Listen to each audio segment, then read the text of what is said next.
Deseo que el amor de Dios, que la paz de su Hijo y la comunión del Espíritu Santo sea con todos ustedes que están escuchando este mensaje de la Palabra de Dios. Hace unos años nació en mí la inquietud por conocer lo que las Sagradas Escrituras dicen sobre el aborto provocado o intencionado, y después de examinar detenidamente durante semanas el tema mencionado, hallé con cierto asombro una abundante y clara información sobre el acto del aborto y sobre la naturaleza de las criaturas que aún están en proceso de gestación dentro del vientre materno. Comenté el tema con creyentes con el propósito de conseguir más información y de conocer sus opiniones y actitudes ante esta importante doctrina. Y tengo que confesar que encontré un gran rechazo de muchas personas hacia mi pretensión de enseñarlo. Era un tema tabú.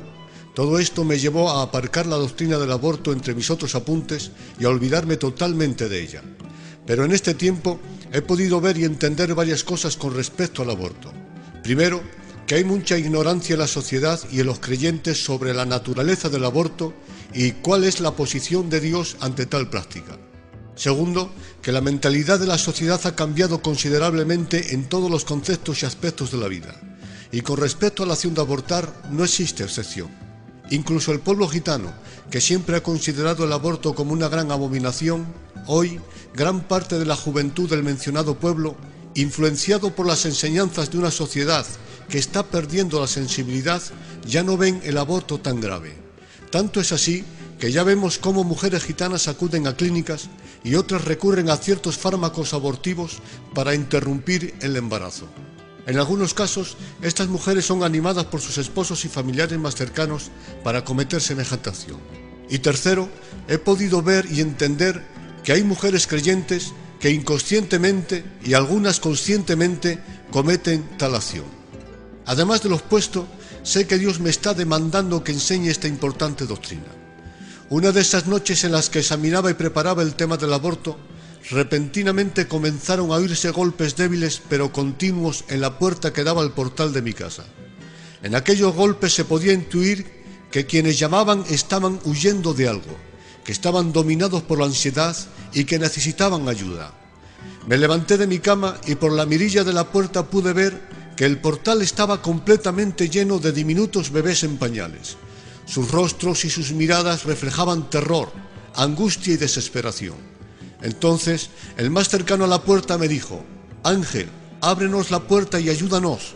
Nuestras mamás nos persiguen para matarnos». Jamás podré olvidar los rostros de aquellos inocentes bebés pidiéndome socorro. Las Escrituras revelan que San Pablo el apóstol tuvo una experiencia similar. Un macedonio se le apareció en la noche en visión y le rogó: «Pablo, pasa a Macedonia y ayúdanos».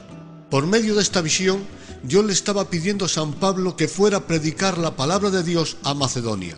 De la misma manera, por medio de este sueño, Dios me ha demandado que predique sobre este tema tan importante. En este estudio no toco ninguno de esos casos tan espinosos como son los embarazos por violación, los bebés con deformidades físicas o psíquicas, o el caso en el que se ha de decidir si salvar al bebé o a la madre de éste. Tan solo me limito a decir lo que las Sagradas Escrituras dicen con respecto al acto voluntario de abortar. Y si no hablo de estos casos, no es porque no lo tenga claro, sino por prudencia. Pero sé que después que escuches este estudio, y si realmente has entendido la naturaleza del aborto y lo que son las criaturas que se están formando en el vientre materno, tú también lo tendrás muy claro. Dicho todo esto, vamos a entrar de lleno al tema del aborto. Abortar significa interrumpir de forma natural o provocada el desarrollo del embrión o del feto durante el embarazo. El aborto está permitido en gran parte de los países del mundo. Concretamente lo está en 54 países, lo que supone el 61% de la población mundial. En España, aunque con ciertas limitaciones y normas, cualquier mujer, simplemente con alegar problemas psíquicos, puede interrumpir un embarazo no deseado. El número de abortos provocados en España es de unos 85.000 aproximadamente. En el mundo, durante un solo año, asciende a unos 50 millones. Pero es evidente que en estas cifras no están reconocidos los abortos clandestinos, como son los provocados en clínicas clandestinas, los abortos caseros, etc., el número de los cuales puede superar a los abortos reconocidos. Conociendo estos datos, me parece muy descarado que los gobiernos de muchos países, entre ellos España, se atrevan a decir que tenemos un problema de natalidad. Realmente el problema lo han creado ellos mismos al dar luz verde a la práctica de todo tipo de aborto. Sorprendentemente, un estudio demostró que la mayoría de las mujeres que abortan son mujeres jóvenes y solteras que quedaron embarazadas en una noche de desenfreno y mujeres casadas, aunque menos, que quedaron embarazadas como consecuencia del adulterio. Primero cometen el pecado de la fornicación o del adulterio, luego el del homicidio. Tapan un mal con otro mal mayor, un pecado con otro pecado. Ahora bien, ¿qué es lo que se está gestando en el vientre de la madre? ¿Es un mero trozo de carne o es una persona? ¿Qué dicen las Sagradas Escrituras sobre el aborto? ¿Es pecado o es algo que mantiene indiferente a Dios? Antes de dar respuesta a estas y otras importantísimas preguntas, primero vamos a explicar de forma muy resumida cómo evoluciona un embrión en el vientre materno. Proceso de gestación del embrión humano. La vida humana comienza en el momento de la misma concepción. Desde este momento hasta los 3 primeros meses de gestación se le llama embrión y desde los 3 meses hasta el nacimiento se le da el nombre de feto. A las 2 semanas de la fecundación se produce la llamada anidación del embrión en el útero y se inicia el desarrollo del sistema nervioso. A las 3 semanas de vida empieza a diferenciarse el cerebro. Aparecen esbozos de lo que serán las piernas y los brazos, y el corazón inicia ya sus latidos. Según estos datos, el corazón comienza a latir prácticamente antes de que la madre se percate de su embarazo. A las 4 semanas de gestación ya empiezan a formarse los ojos. A las 6 semanas la cabeza tiene su forma casi definitiva. El cerebro está muy desarrollado. Comienzan a formarse manos y pies, y muy pronto aparecerán las huellas dactilares, las que tendrá durante toda su vida. Las extremidades se hacen más patentes y el embrión alcanza una longitud de tan solo 3 centímetros aproximadamente. A las 8 semanas, el estómago comienza la secreción gástrica y comienzan a aparecer las uñas. A las 9 semanas, 2 meses aproximadamente, se perfecciona el funcionamiento del sistema nervioso. Ya reacciona a los estímulos y detecta sabores, pues se ha comprobado que si se endulza el líquido amniótico en el que el bebé vive nadando dentro del vientre materno, ingiere aún más, mientras que si se sala o se acidula, lo rechaza. A las 11 semanas, 2 meses y medio, la función respiratoria se inicia en el bebé y ésta se mantiene durante toda su vida intrauterina. Al final del 3er mes aparecen en la mayoría de los huesos los centros de osificación. Se produce la diferenciación de los dedos de las manos y de los pies y ya comienza a chuparse el dedo, a bostezar, a sonreír, lo que puede verse perfectamente en una ecografía. También ya se puede definir si es varón o es hembra. Con 3 meses de gestación solo mide 6 centímetros aproximadamente, pero a pesar de ser tan diminuto, ya es un bebé, y no, como muchos dicen, un trozo de carne, pues la mayor parte de sus órganos están completamente formados, y casi todos ellos funcionarán ya en la segunda mitad de su vida intrauterina. Durante el resto del embarazo, se limita esencialmente a crecer. Después del 4.º mes, el feto mide casi 15 centímetros de longitud y pesa unos 113 gramos aproximadamente. Su rostro es humano y por lo general se aprecia ya sus movimientos. Durante el 5.º y 6.º mes se cubre de un vello denominado lanugo y el cuerpo se desarrolla mucho en proporción a la cabeza. El bebé alcanza una longitud de unos 30 centímetros y pesa 624 gramos aproximadamente. Durante el 6.º mes, el feto mide cerca de 40 centímetros y ha alcanzado un peso de más de 1 kilogramo. La membrana pupilar desaparece de los ojos y los órganos se hallan tan desarrollados que el bebé ya puede ser viable fuera del útero. Un bebé que nazca en este periodo del embarazo es capaz de mover sus miembros con gran energía y de llorar con una voz débil. Durante el 8.º y 9.º mes, el feto pierde su aspecto arrugado y los dedos de las manos y de los pies ya muestran uñas bien desarrolladas. A los 9 meses, el embarazo llega a su fin. El feto ha perdido la mayor parte del vello y ya está preparado para nacer. Ha alcanzado una longitud de unos 50 centímetros y un peso aproximado de 3 kilogramos. A grosso modo, este es el proceso del milagro de la gestación del bebé en el vientre de la madre. Pero aquí no termina su evolución, sino que hay cambios que se producirán después de nacer. Por ejemplo, la primera dentición aparece 6 meses después de su nacimiento y los dientes definitivos lo hacen hacia los 7 años. La pubertad, con todos sus cambios anatómicos y fisiológicos, sucede en la segunda década de la vida y la capacidad reproductora en la mujer se inicia poco después de la pubertad. Es decir, la vida es un proceso único, que empieza en la fecundación y no se detiene hasta la muerte, con sus etapas evolutivas e involutivas, ascendentes y descendentes. Luego, el hecho de que el bebé que aún está en el vientre de la madre no esté desarrollado por completo, no quiere decir que no sea un ser humano, pues un bebé ya nacido aún no tiene dientes, muchos no tienen cabello, no pueden caminar, ni hablar, ni engendrar descendencia, etc. Y sin embargo, aunque aún siguen evolucionando, nadie duda de que son seres humanos.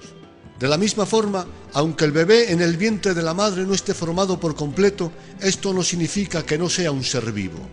Lo que quiero decir con todo lo expuesto es que algunos se confunden y otros mienten intencionadamente al decir que un feto es tan solo un trozo de carne.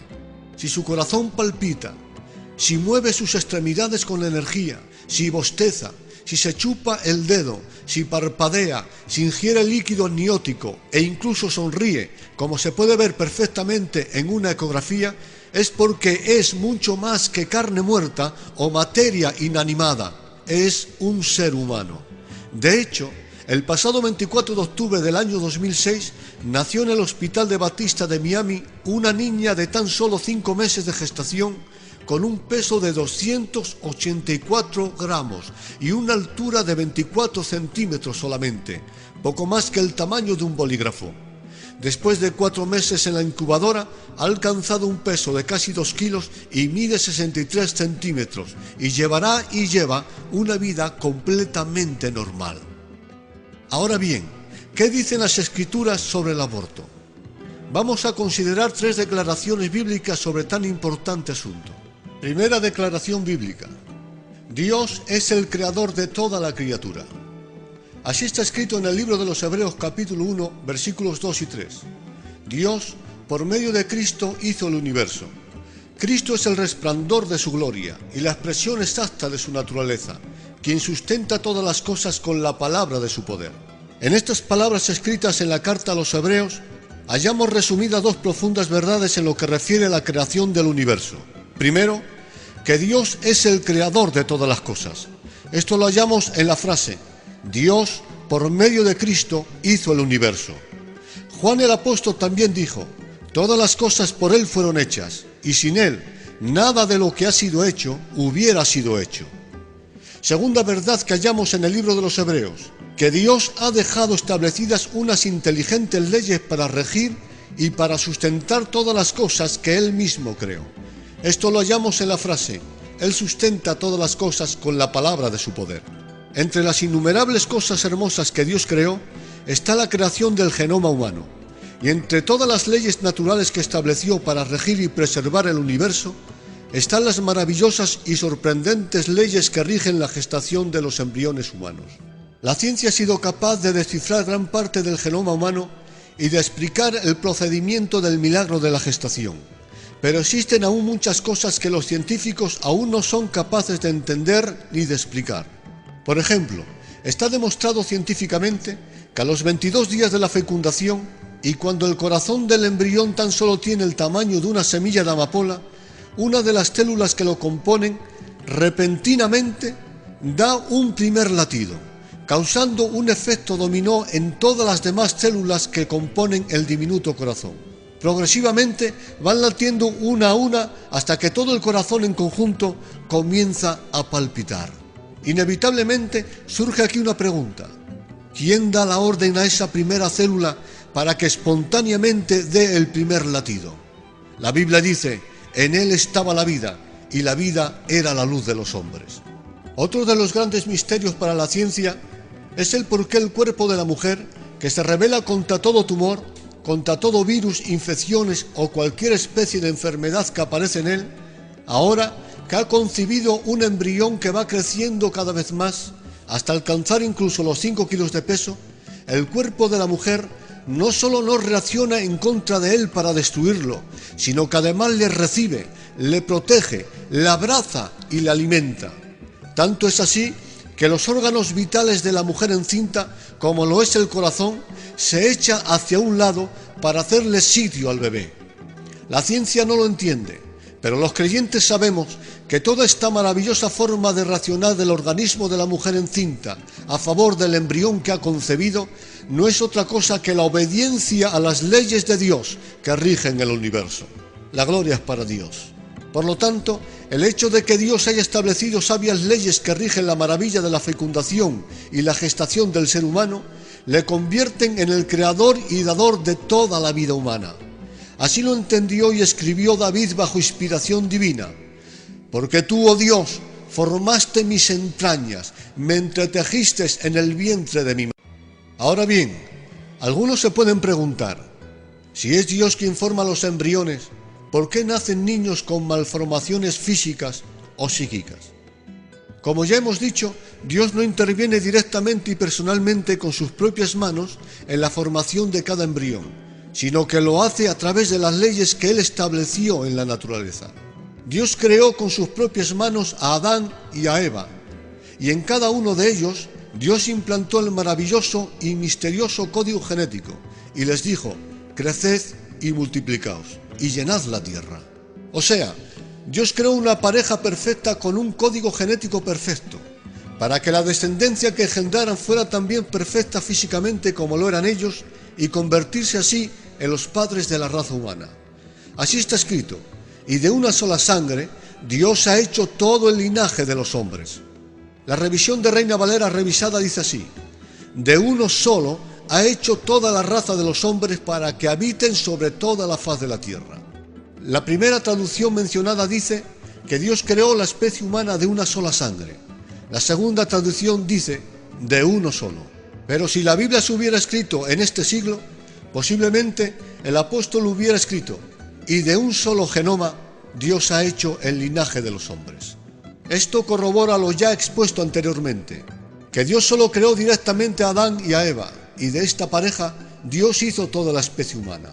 Dios implantó en la sangre de Adán y de Eva el misterioso código genético para que de él surgiera toda la especie humana.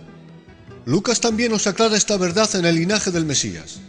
El médico amado escribió el linaje de Jesús por el linaje de José, y lo escribió de forma ascendente, y marcó que José era hijo de Elí, Elí hijo de Matat, Matat hijo de Leví, y así continúa hasta llegar a Seth, hijo directo de Adán, el cual es la cabeza y padre de toda la especie humana. Pero Lucas termina con la siguiente frase, y Adán, hijo de Dios.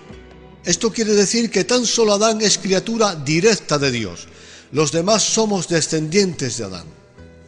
Ahora bien, Moisés, refiriéndose a la creación del universo y del hombre, dijo, y vio Dios que todo era bueno en gran manera.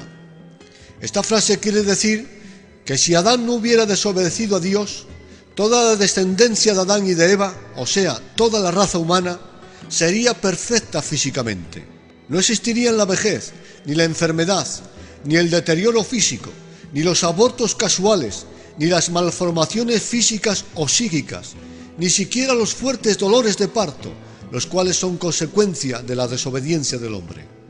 La desobediencia del hombre alteró todas aquellas cosas que Dios hizo bueno en gran manera. Provocó un cataclismo en el área moral, espiritual y físico del ser humano. Y no solo en el ser humano, sino también en la misma naturaleza, en el universo e incluso en las dimensiones espirituales. Y entre dichas cosas, el pecado también alteró el perfecto código genético humano que Dios puso en el hombre. Esta es la principal causa por la que existen las enfermedades, la vejez, la muerte física y algunas malformaciones genéticas. A esto hay que añadir que algunos pecados, hábitos e imprudencia de los futuros papás hacen que aumente el riesgo de dichas malformaciones. Algunos de ellos son el consumo de alcohol, de droga, de tabaco, de ciertos fármacos y de otras sustancias tóxicas. Pero el hecho de que Dios es el creador del primer hombre, del primer código genético y de las leyes de la gestación embrionaria, le convierten en el creador de cada ser humano.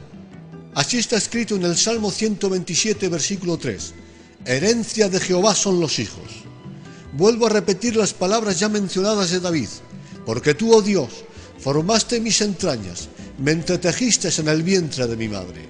También está escrito en el Evangelio de San Juan, todas las cosas por él fueron hechas, y sin Él nada de lo que ha sido hecho hubiera sido hecho. Sí, Dios es el creador de cada ser humano, es el creador de cada hombre, de cada mujer, de cada niño y de cada embrión. Y si Él no hubiera puesto en el ser humano el código genético y no le diera el espíritu, no existiría la raza humana, se hubiera extinguido con Adán y Eva. Luego, si Él es el creador de la especie humana, evidentemente también es el dueño de cada bebé que se está gestando dentro del vientre de cada mujer encinta.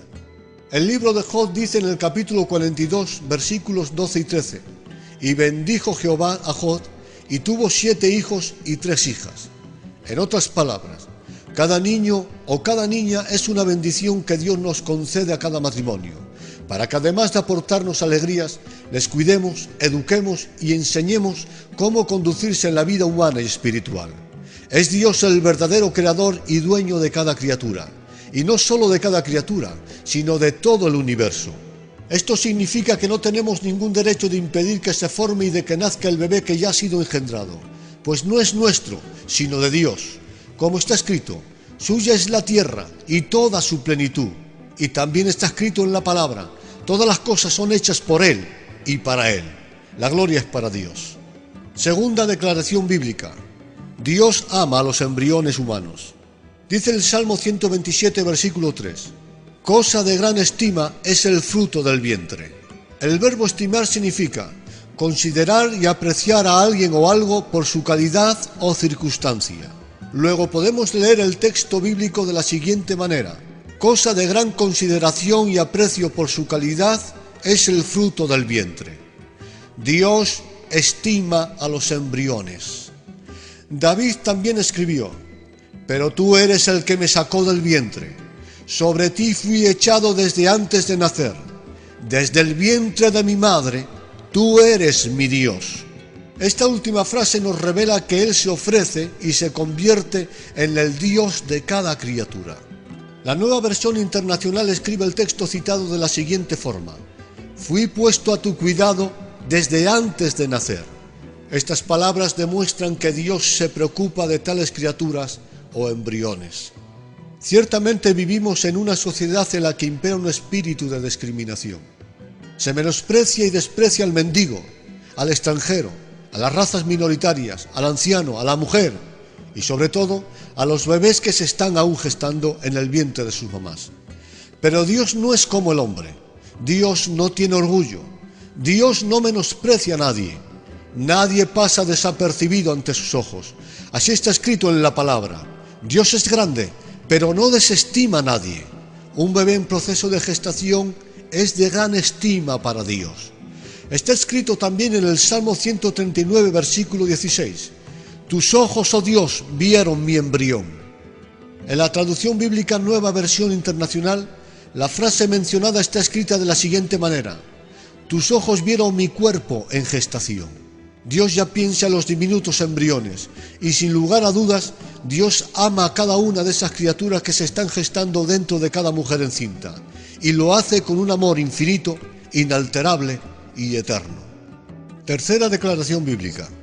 Dios tiene un propósito con cada criatura.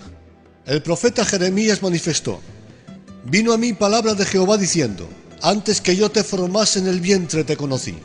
Y antes que salieses de la matriz te santifiqué y te di por profeta a las naciones. Estas palabras que Dios mismo profirió al profeta Jeremías revelan las 3 verdades ya expuestas hasta ahora en este estudio. Primera verdad: Dios es el creador del hombre. Esto lo hallamos en la frase, antes que yo te formase en el vientre. Segunda verdad: que Dios ama a los embriones antes de que éstos nazcan. Esto lo hallamos en la frase, te conocí, que en el lenguaje bíblico implica te amé. Y la tercera verdad que revelan las palabras de Dios a Jeremías es que Dios tiene un propósito con cada criatura, ya desde el vientre de la madre. Esto lo hallamos en la frase, te santifiqué. Santificar quiere decir apartar a alguien para un propósito o una labor. En este caso, Dios apartó a Jeremías como profeta cuando tan solo era un diminuto embrión. Rebeca, la esposa del patriarca Isaac, estaba embarazada de mellizos y padeciendo cierto malestar físico fue a consultar a Jehová y él le dijo, Dos naciones hay en tu seno. Quizá Rebeca pensó que lo que tenía en su seno tan solo eran dos insignificantes trozos de carne, pero para Dios aquellos dos diminutos embriones eran dos naciones. Rebeca quizá solo veía materia, mas Dios veía dos personas de las cuales formaría dos grandes naciones, pues Él tenía un propósito con tales embriones. El apóstol San Pablo dijo: Dios me apartó desde el vientre de mi madre y me llamó por su gracia. San Pablo fue escogido por Dios para el apostolado cuando tan solo era un diminuto embrión en proceso de gestación. Dios tenía un propósito con San Pablo cuando tan solo era un diminuto embrión. Ahora bien, si Rebeca, la mamá de Jacob, hubiera abortado, habría roto el plan de Dios para con la nación de Israel. Si la madre de Jeremías hubiera abortado, hubiera privado a Israel de un gran profeta. Y si la madre de San Pablo hubiera interrumpido su embarazo, hubiera privado a la iglesia de un gran apóstol y maestro como era San Pablo. En otras palabras, si estas mujeres hubieran interrumpido sus respectivos embarazos, hubieran perjudicado al mundo entero. Tan solo el diablo se hubiera beneficiado con tales abortos. Y aunque es cierto que si estas mamás hubieran abortado, Dios levantaría a otro Jacob, a otro Jeremías y a otro San Pablo, porque Dios puede levantar hijos aún de entre las piedras, también es cierto que tales mujeres hubieran cometido el grave delito de entorpecer, desviar y retrasar los planes de Dios e interferir en sus benditos proyectos. Los casos de Jacob, Jeremías y San Pablo no son excepciones, sino que Dios tiene un propósito con cada persona ya desde el vientre de la madre. Lo que para el hombre puede ser insignificante e inútil, para Dios puede ser una pieza clave en sus misteriosos planes, como lo fue aquel gusano que comió la calabacera que daba sombra a Jonás, o el simple palo con el que Eliseo hizo flotar un hacha, o la vara de Moisés con la que Dios hizo brotar agua de la peña, o el gallo que humilló al apóstol San Pedro. Nadie es insignificante para Dios. La existencia de cada ser humano, ya sea directamente o indirectamente, ha tenido y tiene cierta influencia en el mundo, o al menos en el entorno en el que cada uno se mueve. ¿Te has preguntado alguna vez cómo hubiera sido la vida de aquellos que viven a tu alrededor si tú no hubieras nacido? Yo sí me lo he preguntado, y sé que mi existencia, como la de cualquier otra persona que vive en el propósito de Dios, ha tenido y tiene cierta influencia positiva en el entorno en el que me muevo, sobre todo en las personas con las que he convivido y con las que convivo en la actualidad. Mi existencia ha cambiado conductas, ha alterado circunstancias, he influenciado en mentes y en corazones. Mi proceder y mis palabras han provocado pensamientos, sentimientos, emociones, arrepentimientos, alegrías y a veces también iras. Mi existencia ha tenido y tiene influencia en mi esposa, en mis amigos, en mis hijos, en la iglesia, en mi familia y por mis oraciones también en el mundo. Aún a ciertos ángeles de Dios les afecta mi existencia, ya que tienen la orden de velar por mi vida espiritual y física. También en el reino de las tinieblas mi existencia tiene consecuencias, pues sé que algunas veces he descubierto y frustrado los malévolos planes del maligno. Sé que el maligno me odia y que mi existencia no le conviene, y estoy seguro que a él le hubiera gustado que mi existencia se hubiera abortado. Incluso a Dios le ha afectado mi existencia, ya que mi culpa y condenación han provocado la encarnación del Verbo y su muerte en la cruz. Y no solo mi existencia es positiva y tiene efecto en el mundo, sino también la existencia de todos aquellos que viven de forma honrada y que procuran hacer bien al prójimo. Unos aportan buenas cosas desde la medicina, otros desde la abogacía, otros desde la política, otros cuidando a los más débiles, otros aportando su dinero, otros enseñando a vivir, otros visitando a los enfermos, etc. Incluso el mendigo aporta cosas positivas en el mundo, puesto que aporta la oportunidad de que los menos pobres podamos ser generosos y podamos sentir la satisfacción de haber hecho un bien y de atesorar buenas obras para la eternidad. La vida de cualquier persona puede ser positiva en la tierra si se lo propone, y sobre todo si está dentro de los planes de Dios. Por lo tanto, quien provoca un aborto está obstruyendo el plan que Dios tiene con la criatura y con su obra, y solo Dios sabe hasta qué punto perjudicando a la humanidad entera, ya que una sola persona puede cambiar una nación e incluso el mundo. Como ya hemos mencionado, un minucioso estudio revela que se practican unos 50 millones de abortos en el mundo cada año. Esto sin tener en cuenta los abortos clandestinos. Supongamos que entre los reconocidos y los clandestinos suman 100 millones de abortos por año. Luego, desde el año 1977 hasta el año 2007, el número de abortos asciende a 3.000 millones. O sea, si estas mujeres no hubieran abortado, ahora habría unos 3.000 millones de personas más en el mundo.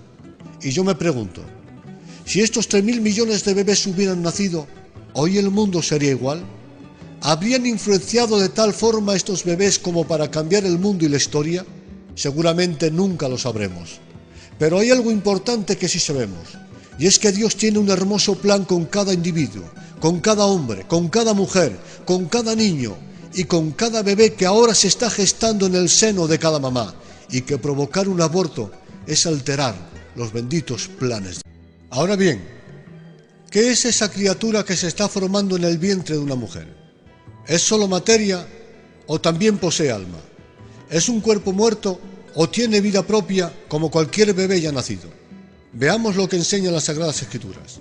Leemos Eclesiastés capítulo 6 versículos 3 y 4. Dice así: si un hombre engendra 100 hijos y vive muchos años, de modo que los días de sus años son numerosos, pero su alma no se sacia de sus bienes y ni aún recibe sepultura, digo yo que un abortivo es mucho mejor que él, porque éste en vano viene.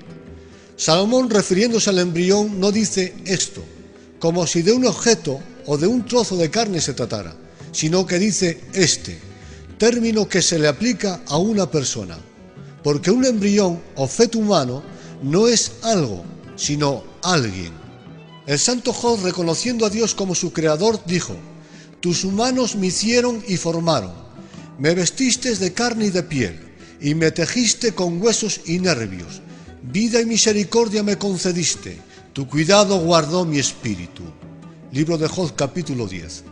Con estas palabras, el patriarca Job nos revela dos cosas. Primero, que las criaturas poseen espíritu humano cuando aún están dentro del seno de la madre. Esto lo hallamos en las frases: vida me concediste, tu cuidado guardó mi espíritu. Y segunda verdad, que el espíritu humano está ya presente cuando aún no se ha gestado el cuerpo en toda su totalidad. Esto lo hallamos en la frase: me vestiste de carne y de piel. La carne y la piel revisten al yo humano, o sea, a la parte espiritual del hombre. Leemos en el libro de Lucas capítulo 1 versículos 31 a 44. Dice así: cuando Elizabeth escuchó la salutación de María, la criatura que estaba en su seno saltó de alegría. El bebé que saltó de alegría en el vientre de Elizabeth era Juan el Bautista, cuando tan solo era un feto de 6 meses de gestación. Sabemos que ni la materia ni los cuerpos muertos tienen emociones, por cuantos éstas están en el alma. Así está escrito: entonces mi alma se gozará en Jehová y se alegrará en su salvación. Tus consolaciones alegraban mi alma. También está escrito: ¿por qué te abates, oh alma mía, y te turbas dentro de mí? Luego, si las emociones están en el alma y brotan de la misma, entonces Juan el Bautista ya la tenía cuando aún estaba dentro del vientre de su madre. Y si tenía alma, tenía vida propia, pues como revela Santiago, el cuerpo sin el espíritu está muerto. La criatura que se estaba gestando en el seno de Elizabeth saltó de alegría, porque no era mera materia, ni un cuerpo muerto, sino un cuerpo con vida propia, o lo que es lo mismo, con alma. Dijo el ángel de Dios a Elizabeth, refiriéndose a Juan el Bautista: porque él será grande delante del Señor, nunca beberá vino ni sidra, y será lleno del Espíritu Santo, aún desde el vientre de su madre. La llenura del Espíritu Santo no es una necesidad del cuerpo, sino sobre todo y esencialmente del alma y del espíritu humano. Por esta razón, cuando el salmista estaba lejos de su Dios, dijo: como el ciervo brama por las corrientes de las aguas, así clama por ti, oh Dios, el alma mía. Mi alma tiene sed de Dios, del Dios vivo. En el Salmo 62:1 también clama el salmista: solo en Dios reposa mi alma. Luego, si Juan el Bautista fue lleno del Espíritu Santo cuando estaba dentro del vientre de Elizabeth, es porque ya poseía alma y espíritu. También está escrito que cuando Elizabeth se encontró con María, ésta ya había concebido a Jesús en sus entrañas, y Elizabeth le dijo: bendita tú entre todas las mujeres, y bendito el fruto de tu vientre. Elizabeth profirió una bendición para María, y otra para el bebé que se estaba gestando en su seno.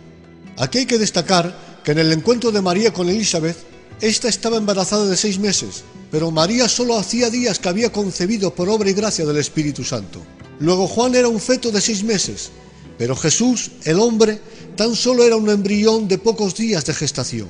Sin embargo, a pesar de su corta gestación, aquella criatura por excelencia ya era contada como un ser independiente de la madre. Por eso Elizabeth le dio una bendición para la madre y otra para el bebé.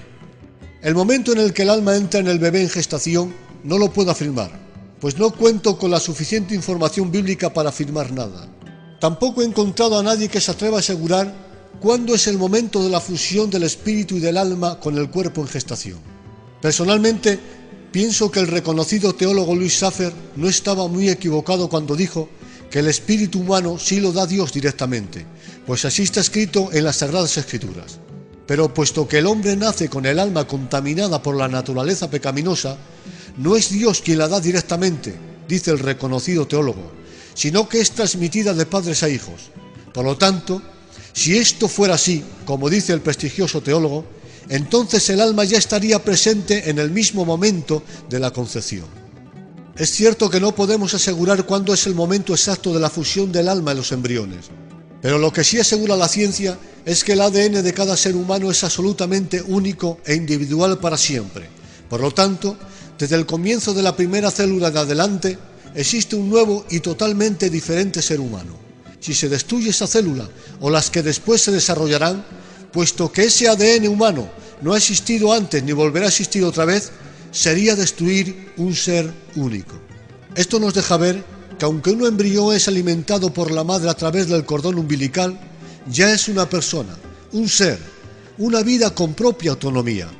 Desde la fecundación tiene ya su propio patrimonio genético y su propio sistema inmunológico, diferente al de la madre, con quien mantiene una relación similar a la del astronauta dentro de la nave, la cual lo mantiene con vida. Si el astronauta saliera de la nave, moriría, pero no por estar dentro, forma parte de la nave. De la misma forma, si el bebé saliera fuera del seno de la madre en sus primeros meses de gestación, moriría, pero no por estar dentro, es parte de ella.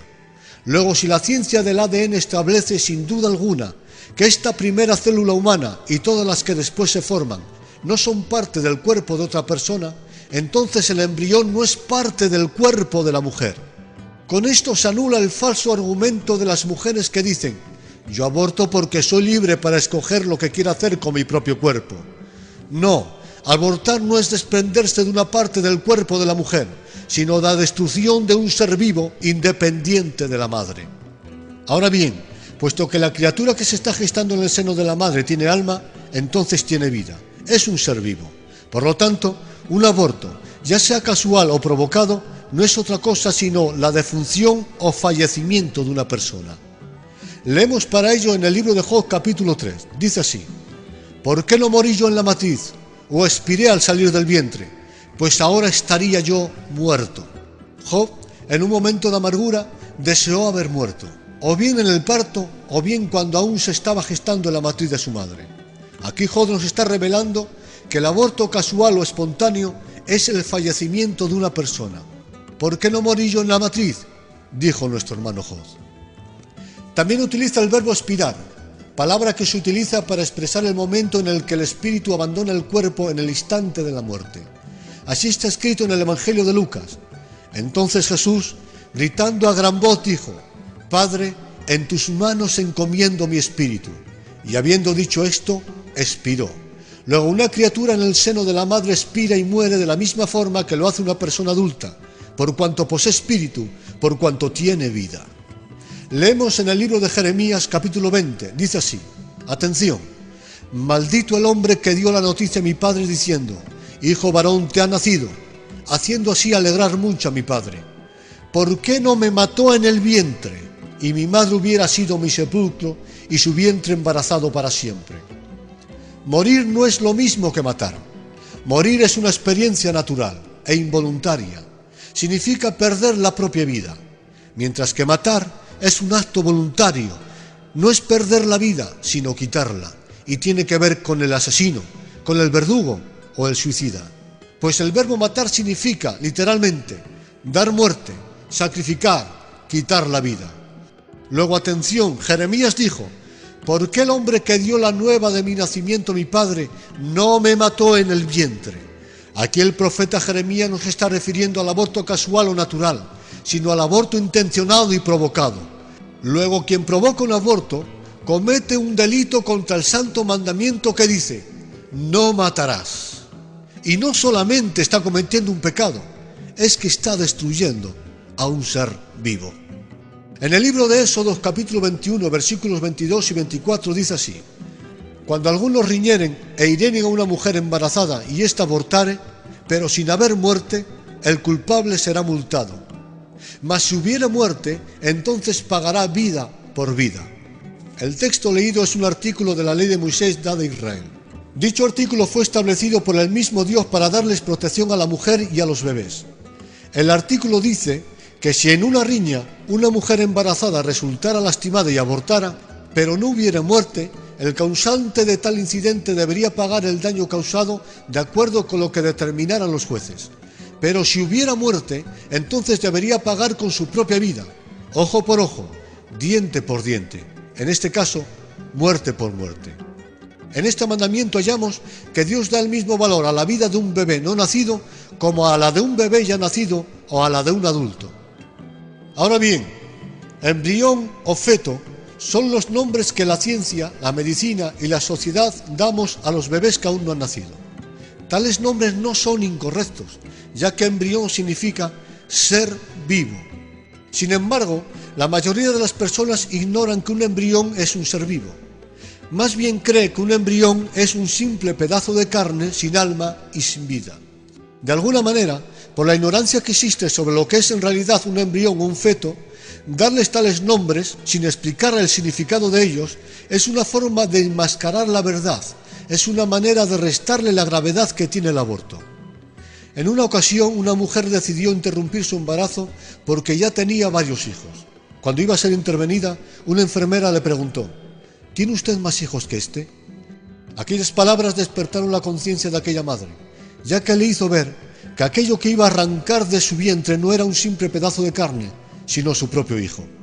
Si en lugar de embrión o de feto se le llamara ser vivo o bebé, nuestro concepto sobre el aborto cambiaría y nuestra conciencia reaccionaría de forma bien distinta.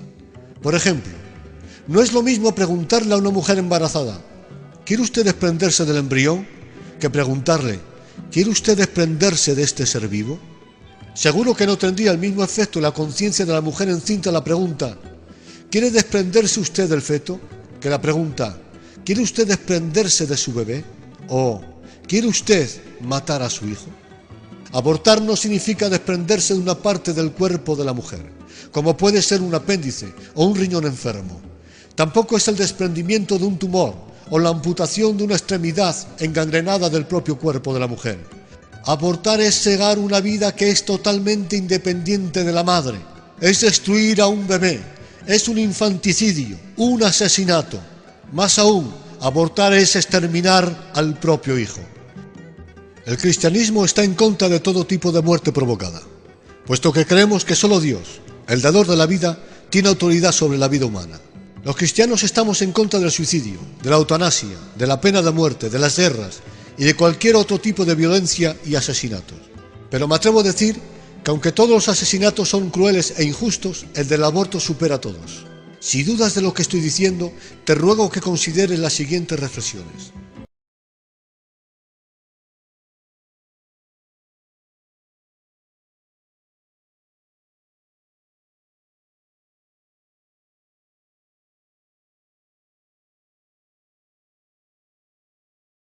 Si aún sigues dudando sobre la brutalidad del aborto, reflexiona sobre los crueles métodos utilizados para la provocación del aborto que a continuación mencionamos. Métodos usados para abortar, o dicho de otra forma, formas de matar bebés.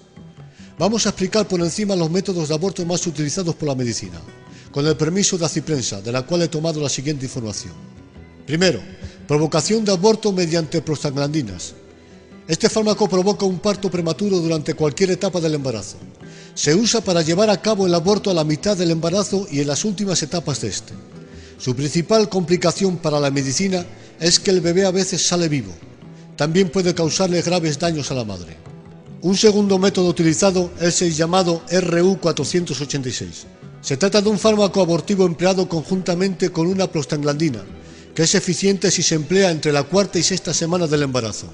Actúa matando de hambre al diminuto bebé, al privarlo de un elemento vital, la hormona progesterona. El aborto se produce luego de varios días de dolorosas contracciones. Tercero, aborto por envenenamiento salino. Se extrae el líquido amniótico dentro de la bolsa que protege al bebé. Se introduce una larga aguja a través del abdomen de la madre hasta la bolsa amniótica y se inyecta en su lugar una solución salina concentrada, o sea, un veneno. El bebé ingiere esta solución que le producirá la muerte 12 horas más tarde por envenenamiento, deshidratación, hemorragia del cerebro y de otros órganos. Esta solución salina también produce quemaduras graves en la piel del bebé. Unas horas más tarde comienza el parto y da a luz un bebé muerto o moribundo, muchas veces en movimiento. Este método se utiliza después de las 16 semanas de embarazo. Cuarto, aborto por succión. Se utiliza en las primeras 12 semanas de embarazo. Se inserta en el útero un tubo hueco que tiene un borde afilado. Una fuerte succión 28 veces más fuerte que la de una aspiradora casera despedaza el cuerpo del bebé que se está desarrollando y lo absorbe, depositándolo después en un balde. El abortista introduce luego una pinza para extraer el cráneo, que suele no salir por el tubo de succión. Casi el 95% de los abortos en los países desarrollados se realizan de esta forma. Quinto, aborto por dilatación y curetaje. Comúnmente utilizado cuando el segundo trimestre es avanzado o durante el tercer trimestre. Lógicamente, durante el segundo y el tercer trimestre del embarazo, el bebé es ya demasiado grande para extraerlo por succión. Entonces se utiliza el método mencionado.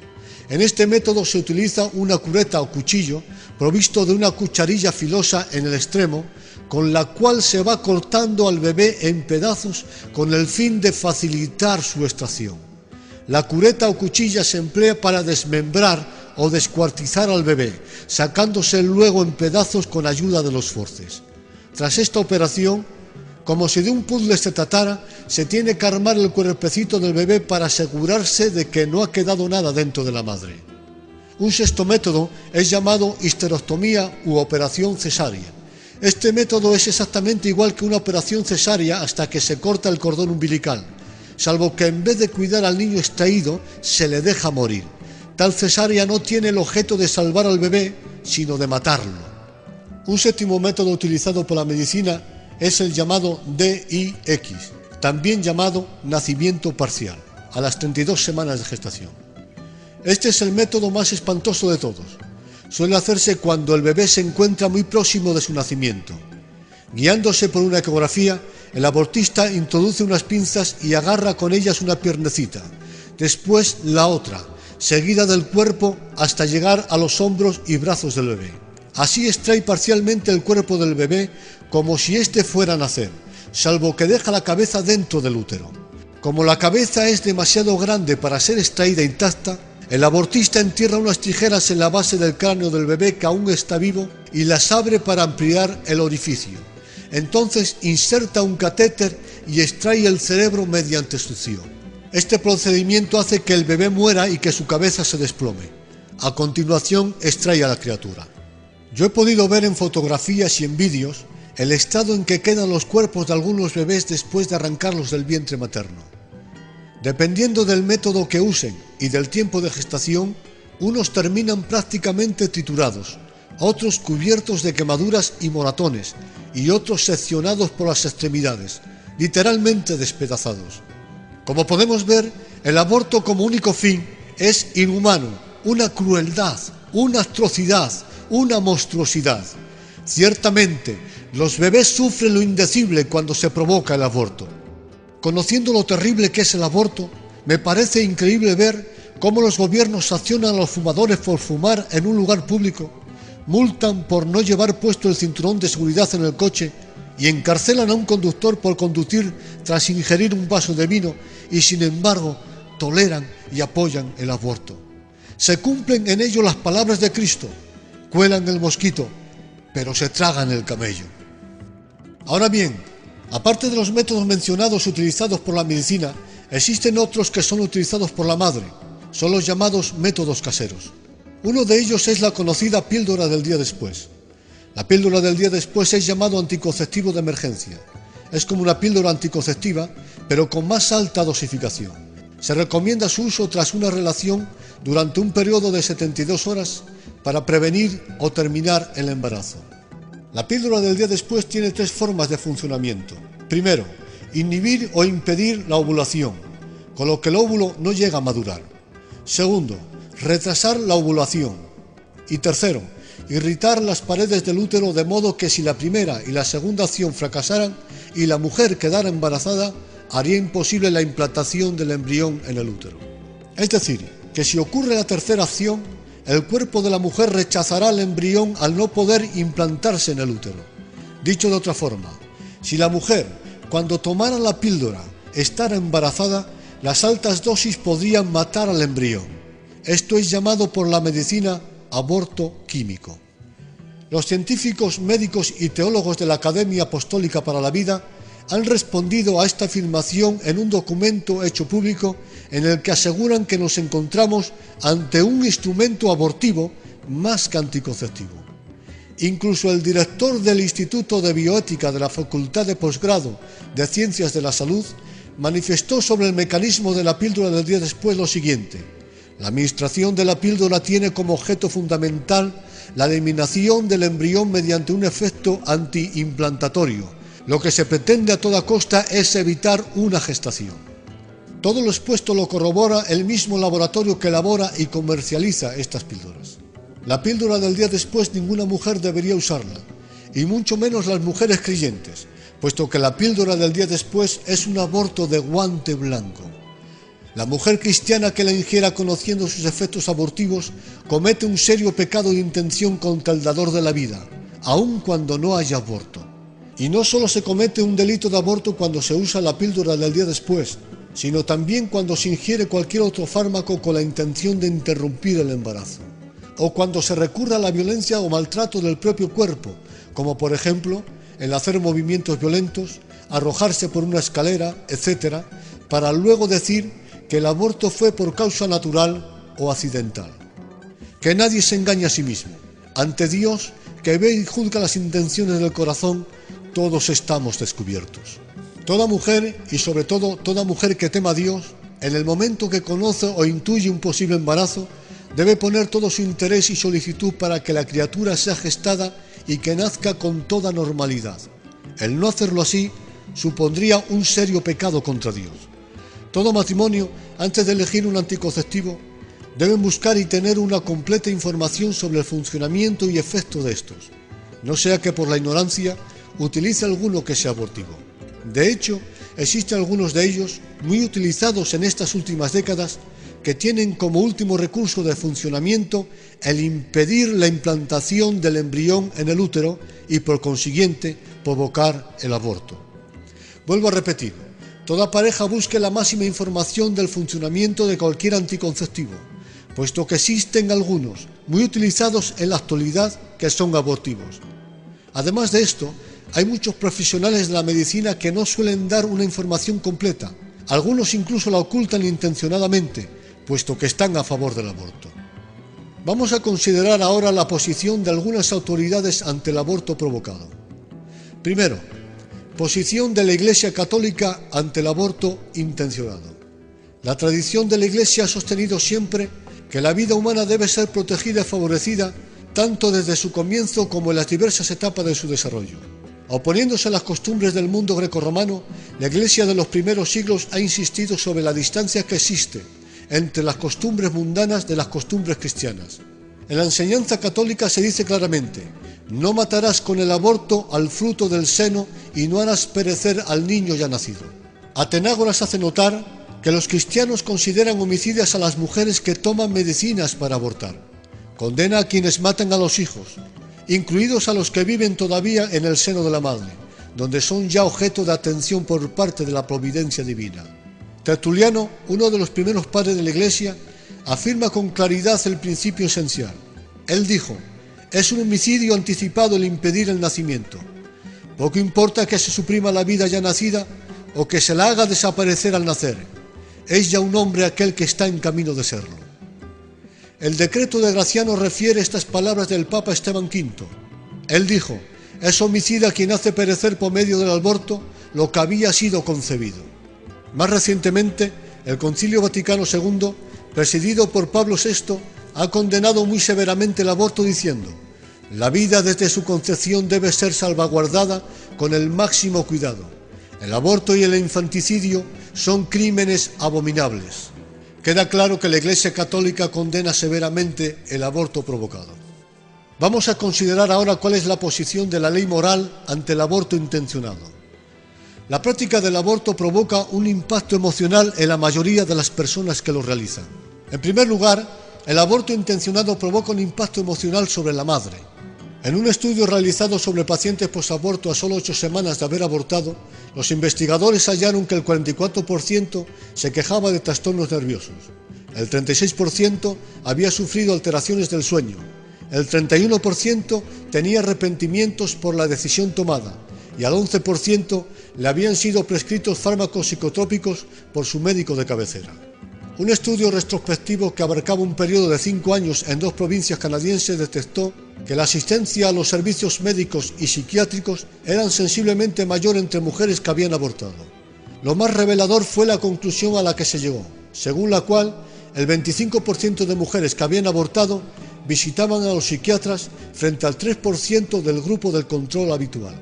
Aproximadamente un 60% de mujeres que experimentan secuelas posaborto declaran albergar ideas suicidas, con un 28% que intentan realmente suicidarse, de las cuales la mitad lo ha intentado en 2 o más ocasiones. El aborto también se halla significativamente ligado al abuso posterior de alcohol y de drogas. Incluso tiene como consecuencia desórdenes alimenticios. Según el estudio, en algunas mujeres el estrés posaborto se asocia con desórdenes en la ingestión de alimentos, tales como bulimia, comer compulsivamente y anorexia nerviosa.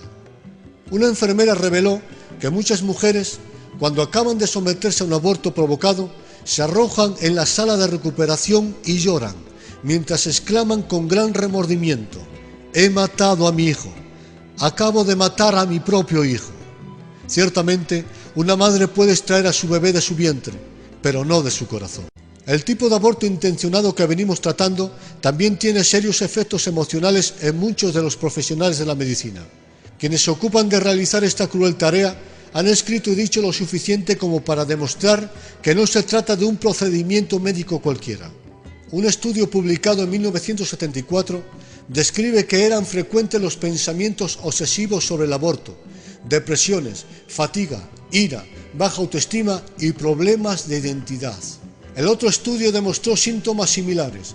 Los periodos de estado de ánimo se caracterizaban por una variedad de sentimientos antes poco comunes y un comportamiento que incluía aislamiento de los compañeros, resistencia a ir al trabajo, falta de energía, impaciencia con los enfermos y un sentimiento de desasosiego general. Pesadillas, imágenes que no se iban y preocupación eran elementos comunes. La práctica de la medicina verdaderamente curativa no deberían causar dichos trastornos psicológicos y emocionales.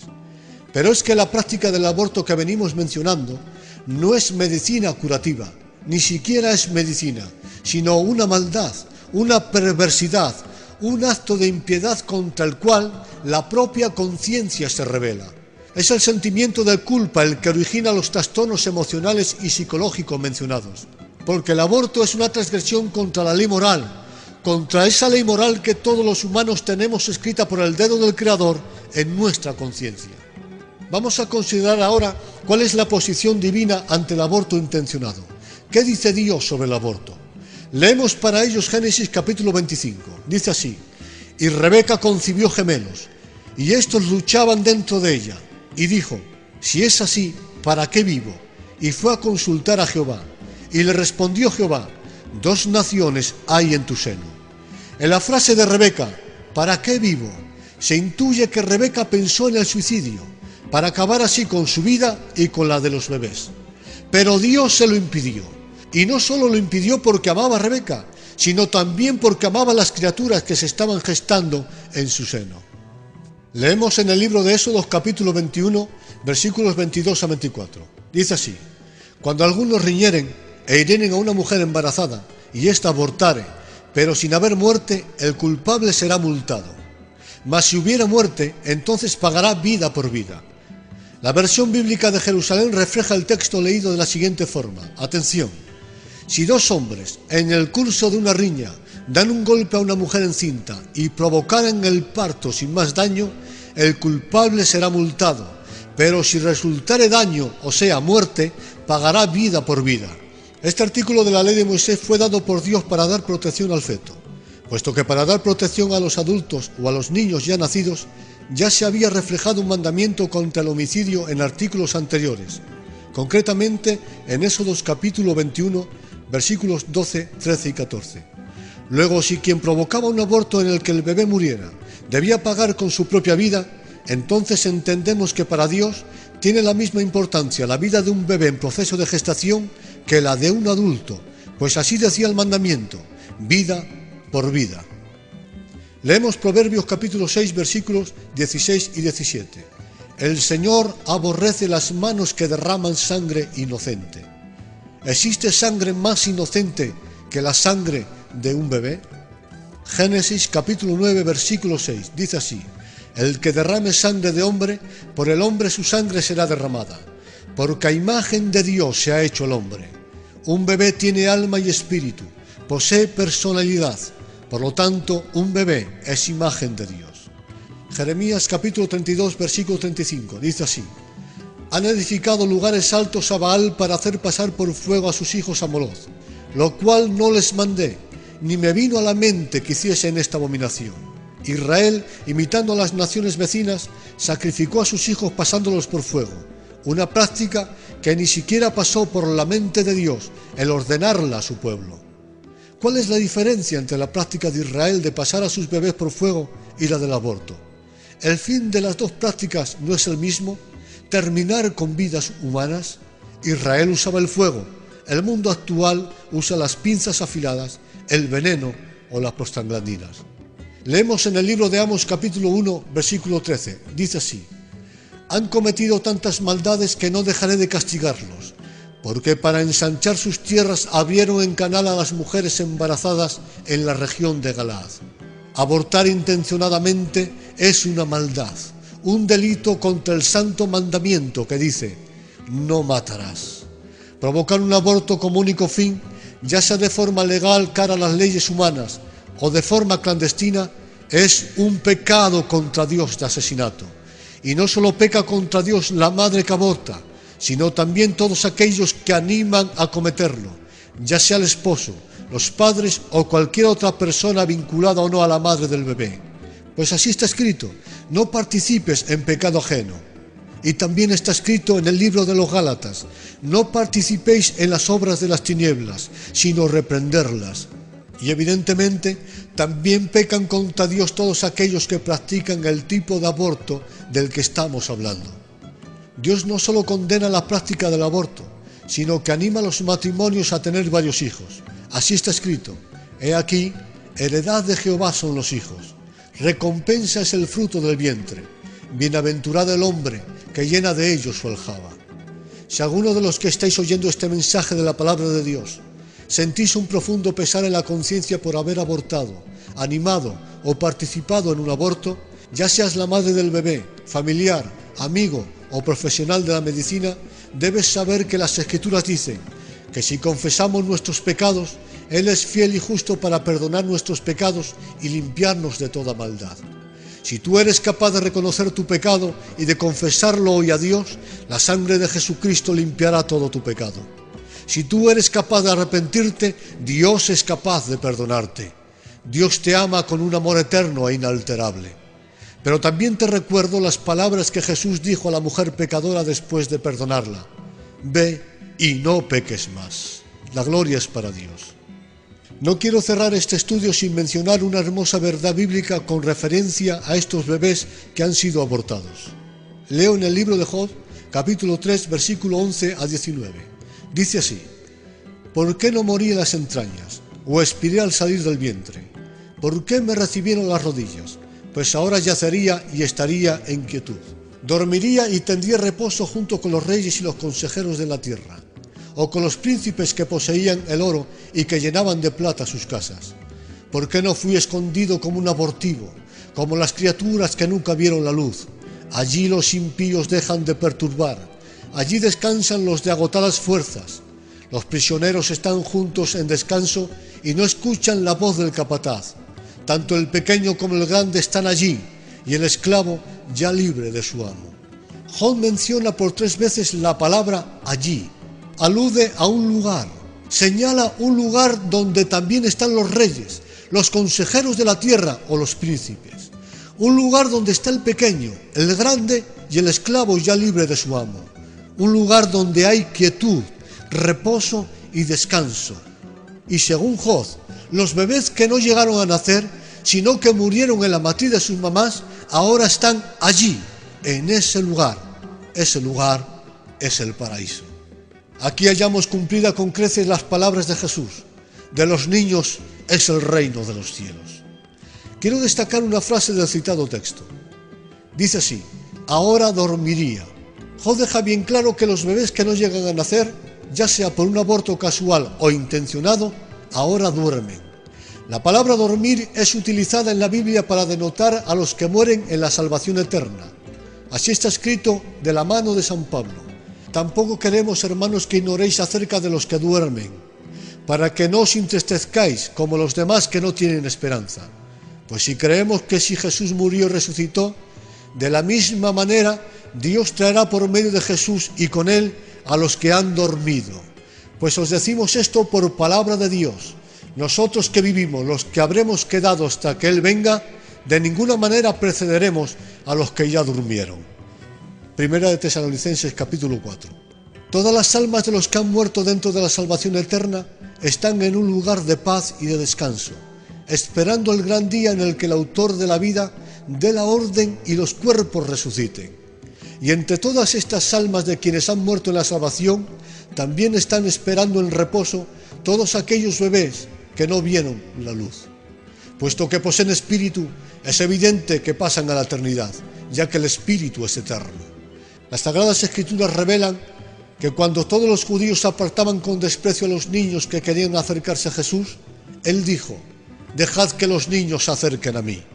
Bien se puede aplicar en el caso de los abortos provocados estas palabras de Cristo: esta generación desprecia a las criaturas que aún están en el vientre de sus respectivas mamás, pero Jesús los recibe en su reino. Ahora bien, puesto que muchos de estos bebés han muerto sin llegar a poseer un cuerpo completamente formado, algunos me han preguntado: ¿cómo será el espíritu de semejantes bebés en la eternidad?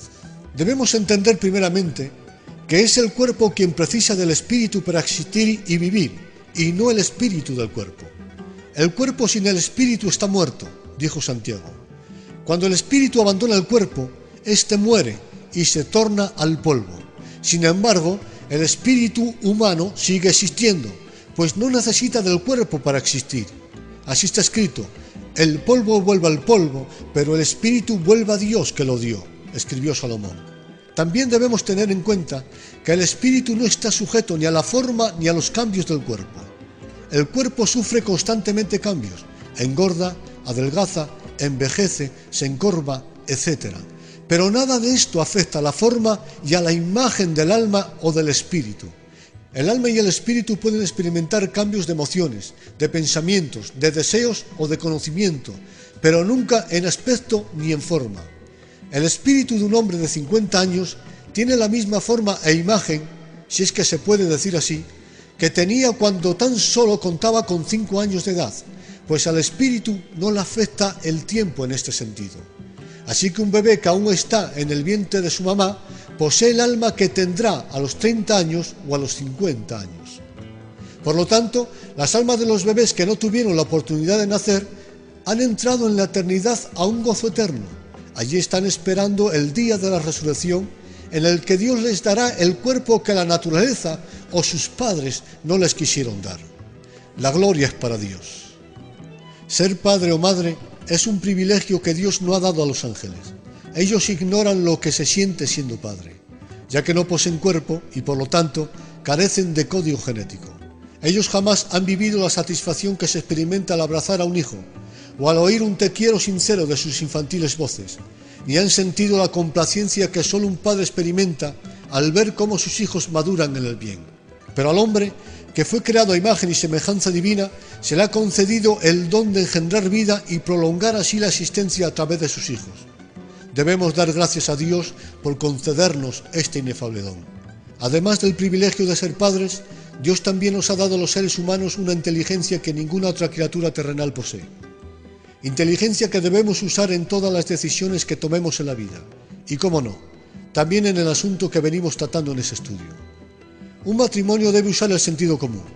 Debe reflexionar de forma inteligente sobre cuántos hijos quieren tener y cuántos pueden mantener, atender y educar, y no tener más de los que sus posibilidades les permiten tener.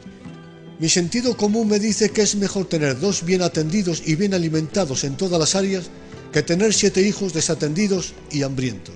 Y para poder controlar el número de hijos deseados, la ciencia nos aporta algunos recursos para impedir los embarazos no deseados y que no implican delito alguno contra las Sagradas Escrituras. Mejor evitar el embarazo que interrumpirlo, pues esto último sí es un delito contra Dios, contra la ley moral y contra el bebé. Quiero dar por finalizado este estudio rogando a todos los cristianos a que condenen el aborto y se rebelen contra él con el arma de la palabra de Dios, y que además rueguen a Dios para que todos los planes del maligno, que es quien está detrás de este pecado, sean frustrados. Os dejo con una canción que interpreta nuestro hermano René González.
Te tomó de sorpresa, pues no lo esperabas.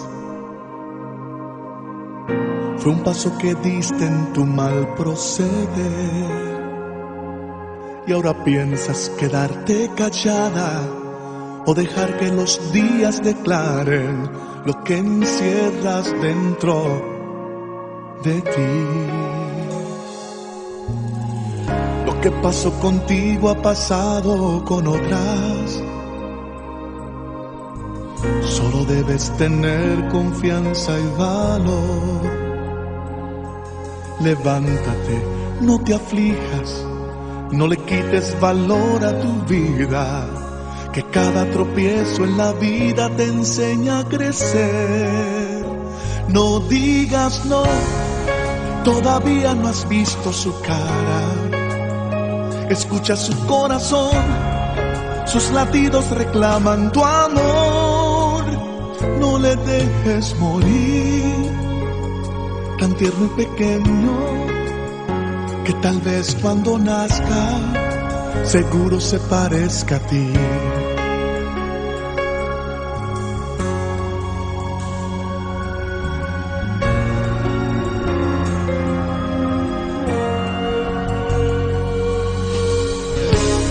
tropiezo en la vida es otra oportunidad que nos brinda el Supremo para poder alcanzar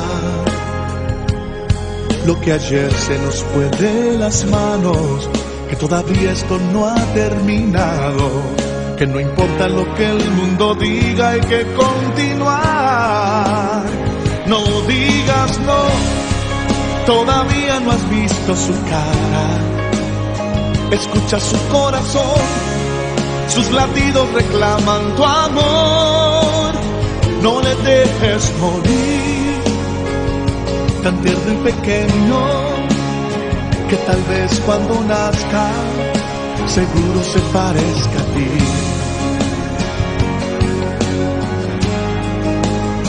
No digas no,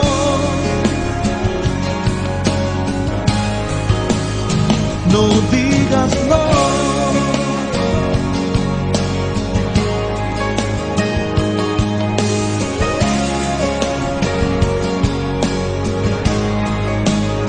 No le dejes morir, tan tierno y pequeño, que tal vez cuando nazca seguro se parezca a ti.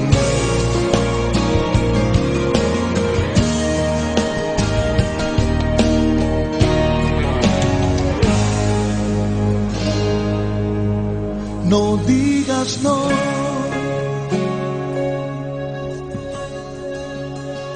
no digas no.